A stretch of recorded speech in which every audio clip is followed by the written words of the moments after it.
For those of us here in the West, most of our music is derived from the music of ancient Greece. From the Frankish monks who looked back on ancient Greek music to codify the Gregorian chants, to the 18th century classical period where they looked back on Greek art as some sort of standard of classical beauty. The classical Greek music tradition spans about 1,000 years and encompasses a lot of different topics such as philosophy and mathematics and mythology and astronomy. And I've only got 10 minutes to explain it all, so cue the title card.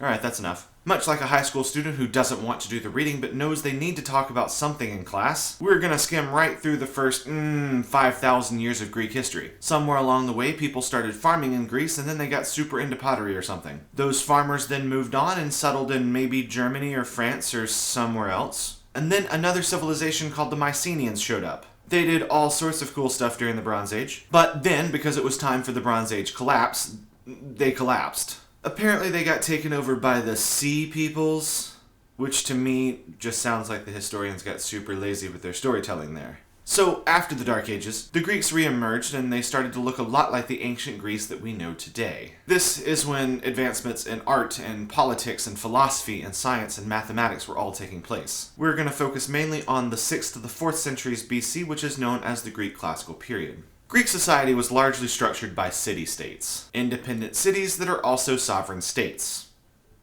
You see how they got the name? It would be like if New York City declared independence from New York and also the rest of the United States and decided to govern its own affairs. Which, I don't know, maybe New York City should consider it.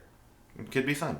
While all the people had an understanding that they were Greek, sharing a common religion and language, they largely identified first with their city-state. These city-states were known for fighting with each other. Looking at you, Athens and Sparta. Sometimes when the Persians attacked Greece, there would be an alliance that would be formed, but once the Persians were gone, they would get bored and start fighting themselves again. Athens formed the first democracy somewhere around the 7th century BC, and other city-states soon followed. This meant that the people had a lot of political privileges and say in the government.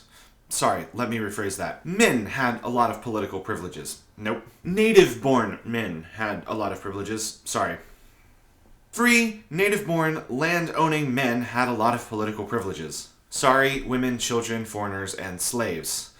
And there were so many slaves.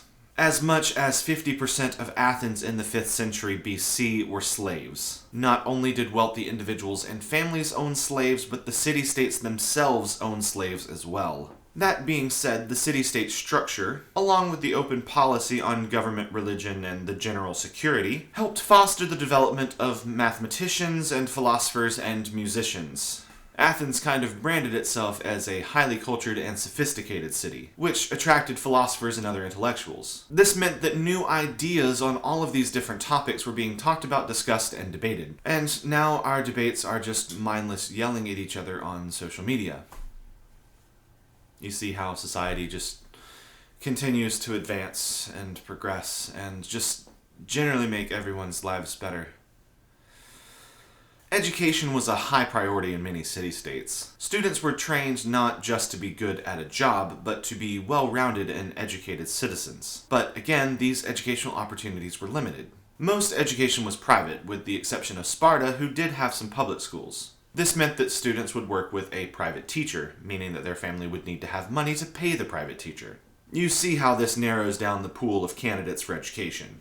And being that music was one of the most important subjects in school, it drastically affected who could become a musician. The Greek music culture of music was obviously very long and very diverse. The general independence of the city-states meant that each one of them formed their own musical identity, evidenced by the fact that many of the Tanos are named after regions of Greece. With that in mind, it can be difficult to make overarching statements about the entirety of Greek music at the time, but one thing was certain: there was no lack of composers, performers, and even music critics. Often musicians would occupy multiple roles, and often the title of musician would refer to performers that we would not strictly think of as just musicians, as they performed dancing, singing, recitation of poetry, among other things. Performances were often directed by the poet, who was probably also the composer of the music, who was probably also a performer. There were no conductors as we would think of them. I mean, they probably had plenty of conductors, they just hadn't figured out how to use them to generate electricity. The range of social status among musicians was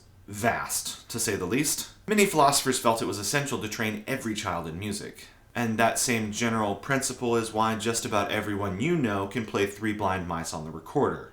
And when music education is for all, you're bound to have a few musicians in every social class. This doesn't mean that everyone received the same musical training, of course. As we already said, there were a lot of slaves, which means there were also a lot of slave musicians. Some of these musicians would teach for a family. Other musicians would perform at elite societal functions. This included music, certainly, but also a lot of dancing. They said it was for intellectual conversations, but the elites did seem to really prefer drinking and other unsavory activities at these symposiums. The Greeks had a bit of an obsession with the form of the human body. Young women and girls, both enslaved and hired, would dance for the entertainment and the pleasure of the elite men. The scene that comes to mind is that one in Star Wars and the Return of the Jedi at Jabba's place, except Luke Skywalker's not coming to rescue any of these musicians. Other slave musicians seem to have a better standing with the elite, some being more highly favored than others, but their function was largely the same, to provide entertainment for the elite. Another feature of Greek musical culture was festivals/competitions. These were held in various locations all over Greece, and they gave musicians a chance to establish their fame. A Greek idol, if you will. A Greece's Got Talent. Musicians could compete in multiple categories, and the winners, much like the winners of American Idol, would receive precious metals, and oils, and great fame. Professional musicians were almost exclusively male, with the exception of a few upper-class women who were featured performers at symposiums. Musicians of this standing enjoyed an elevated status in society and performed in various professional settings. The 6th century was known as the golden age of lyric poetry, and a good deal of that lyric poetry still survives. Much of the rest of it was taken by war, or by natural disaster, or because someone forgot to hit save before they closed their papyrus scroll. Lyric poems at first were personal and private, and they were to be recited or sung without a public performance. This changed over the next couple of centuries, and public performances of lyric poetry became very common, often being performed by the composer himself. Composers tended to specialize in one particular genre of music, such as lyric poetry, or dramas, or dithyrambs, which was a form of choir music. The 5th century saw the rise of well-known playwrights such as Sophocles, who wrote such well-known plays as Antigone and Oedipus Rex. He was very famous according to what I've read, but if my records are correct, he has won just as many Tony Awards as I have. Until now, music had been seen as mostly a joyous occasion, meant for all matters of conviviality and merriment and the adulation and approbation of life and whatnot. This largely changed in the 5th century with the rise of the drama, after a century of a lot of war. I mean, seriously, the Wikipedia page on the 5th century BC is just a list of wars that Greece fought in, either with themselves or with Persia. And much like we saw in China, a century's worth of wars will really change the art scene. Oh, my head, my forehead, my ribs. How I long to twist and rock my back, my spine like a boat, to either side in turn, to elegies of continual, miserable tears. Music ever the same, sounds danceless dooms for the unfortunate. Yikes. But the 5th century was also a great time of advancement and inventiveness in music. It had become more melodically complex. One dithyramb was said to have modulated from Dorian to Phrygian to Lydian and shifted between the enharmonic, chromatic, and diatonic genre, which, explaining the theory behind that, would take just a little more than 2 minutes. Rhythms were also becoming more complex, with indications to players to vary the rhythm as they pleased, which, incidentally, is what vocalists think is written in every score.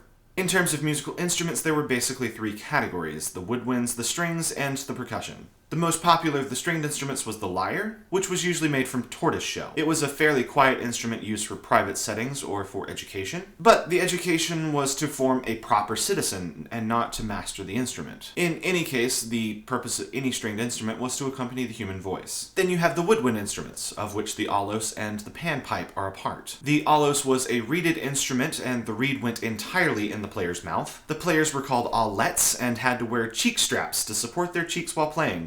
Holes were drilled into the side of the instrument, giving 4 holes total. It was often accompanied by a second aulos played by the same player at the same time, shoving both of them into his mouth. It is unsure if the second aulos provided a second melody or if it acted as a drone. Panpipes, on the other hand, were considered common or folk and had no place in, quote, art music, and most were associated with pastoral settings. The various percussion instruments accompanied dancing and rituals in religious ceremonies.